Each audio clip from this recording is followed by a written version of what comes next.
আব্দুল্লাহ ইবনে রাওয়াহা রাদিয়াল্লাহু তাআলা আনহু কবিতা বলো বাবা, কবিতা বলো বাবা, কবিতা শোনাও বাবা। হযরত আব্দুল্লাহ ইবনে রাওয়াহা রাদিয়াল্লাহু তাআলা আনহু কবিতা শুরু করে দিয়ে কবিতা গানা বলেন, কবিতা গানা বলেন।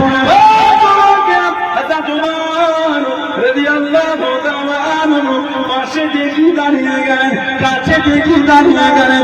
আব্দুল্লাহ ইবনে রাওয়াহা কবিতা বলা বন্ধ করো, কবিতা বলা বন্ধ করো। আল্লাহ নবীর সামনে কবিতা তুমি বলো না, কবিতা তুমি বলো না। আল্লাহ নবী প্রাণ দিয়ে দিলেন, আল্লাহ নবী দেখে দিলেন। আমার আব্দুল্লাহ ইবনে রাওয়াহা, আমার আব্দুল্লাহ ইবনে রাওয়াহা কবিতা বলার জন্য এই শব্দগুলোকে চয়ন করে দেয়, এই শব্দগুলোকে বেছে নিয়ে কবিতা গানা বলে।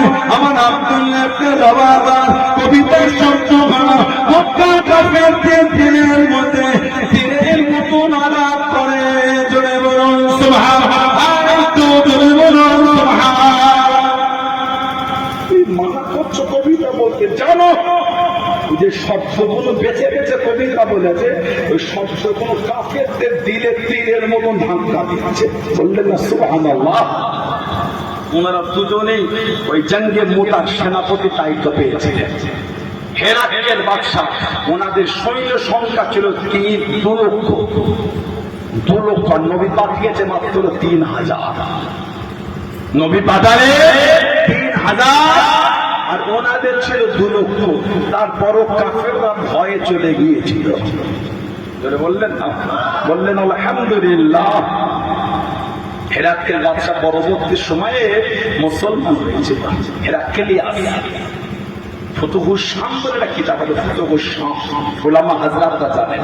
আর একটা কিতাব আছে তাফসিরে কবির বলে, বিসমিল্লাহ তাফসির, আল্লামা ফখরুদ্দিন রাজি রাহমাতুল্লাহ বিসমিল্লাহ তাফসির কইতে তাফসিরে কবিরের মধ্যে হুজুর ওমর ফারুককে হেরাকেল বাদশা চিঠি পাঠিয়েছিল, হুজুর আমার মাথাতে বড় বের হয়, যন্ত্রণা, মাথাতে বড় যন্ত্রণা হয়।